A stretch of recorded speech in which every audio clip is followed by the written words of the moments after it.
My name is Krishna Julius. I'm the director of the District 6 Museum, which is in Cape Town, South Africa.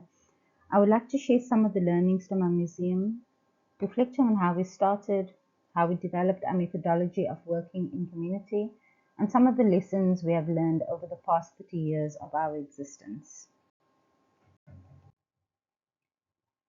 District 6 is a community located on the slopes of Table Mountain in the heart of Cape Town. Indigenous communities first lived in the area on a seasonal basis. Later, colonial settlers inhabited the land. Enslaved people who were emancipated, as well as immigrants and migrant workers, settled there, and eventually District 6 became a working class community and home to many generations of Cape Townians. In 1966, the Apartheid regime declared the community as a neighborhood to be settled by whites only, and District 6 was declared a white group area. 60,000 people were forced to move over a period of 20 years. Buildings and homes that housed the spiritual, social, political, and economic and community life of families were demolished and they disappeared. The neighborhood became an empty space within the city, a scar on the slopes of Table Mountain.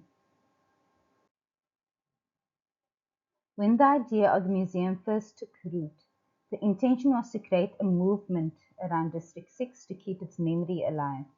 Community members and activists came together to organize temporary exhibitions, conferences, discussions, and artistic interventions in Cape Town and on the site of District 6. When we found an old church building to host a photographic exhibition in 1992, it became our permanent home.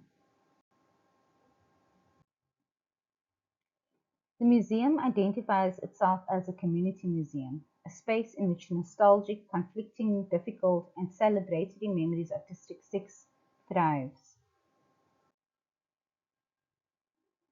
In working with these complex memories of District 6, we hope to recover an experience of the past, but also to understand how this past informs a post-apartheid Cape Town and country. We hope to shape how Cape Townians free themselves from the legacies of apartheid racial classification. In doing so, working within a strong human rights framework is core to our engagement with others. Over 30 years of its existence, the museum has developed a practice that motivates that memorialization can be temporary interventions on the site of District 6 and is led by former residents with the museum. These take the form of site walks and storytelling through District 6 on commemorative days, walking tours or site walks with former residents, staff and partner organizations, site marking and rituals at sites of significance in the area, and formal and informal gatherings with District 6s on a monthly basis and through reunions. There is also a focus on intergenerational engagement between schools, storytellers, and the museum. But we do focus very strongly on creative workshops, whether they are public art workshops, craft and design workshops in our work. The site of District 6 is changing though, and with the land restitution process in play, the community that is returning to District 6 comprises former residents, but also younger generations who do not necessarily have a living memory of the area. The museum now has to understand what it means to tell the story of District 6 without first-person narratives. We ask ourselves if the narrative shape of the District 6 story remains true to the complexity of personal and collective memories. And without this first-person narrative, does it redefine the definition of a community museum? In many ways, redefining the District 6 community beyond its historical definition of who lived there lends itself to sharing the broader story of the city and the legacies of spatial apartheid. One of the museum's challenges as we moved away from our organic beginnings in the 1990s was that of community engagement. When the museum started, it was filled with former residents, volunteers, and activists focused on bringing the idea of a community museum to life. When our permanent exhibition opened in 2000, we saw a decline of this everyday participation.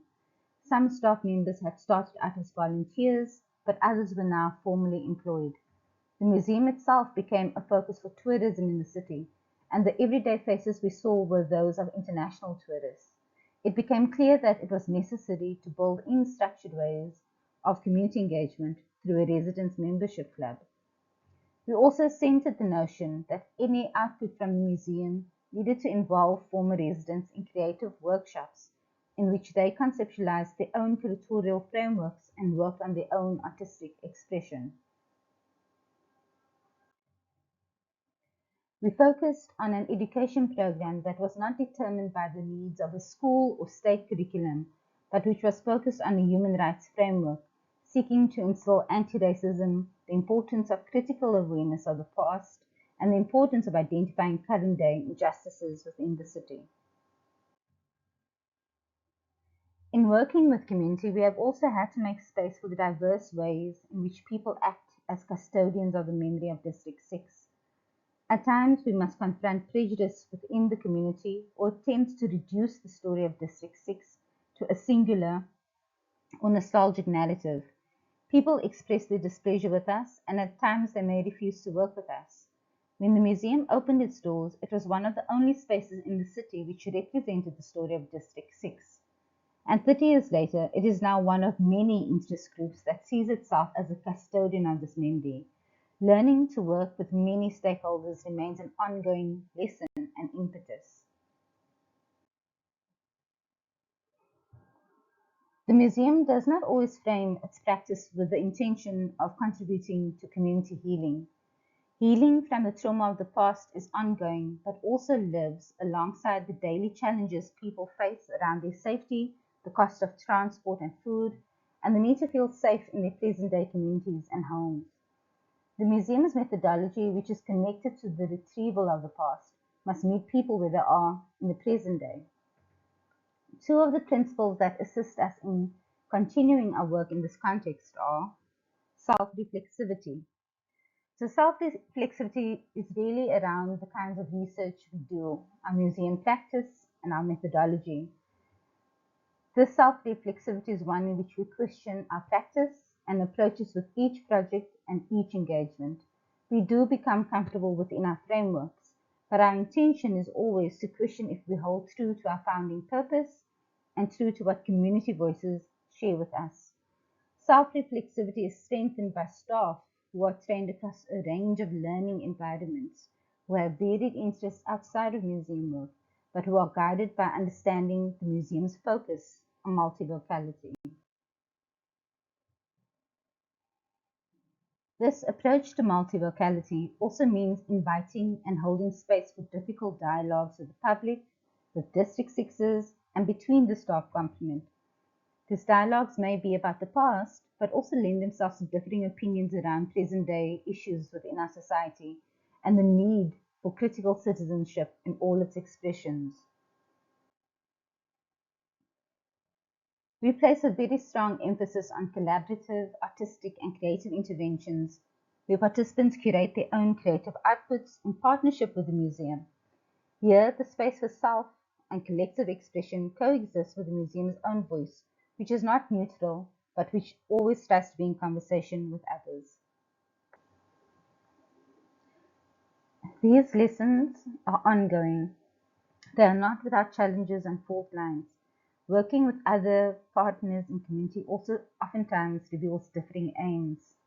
Navigating the discomfort this brings highlights that these practices are navigated each day and are not necessarily measured by a methodological checklist.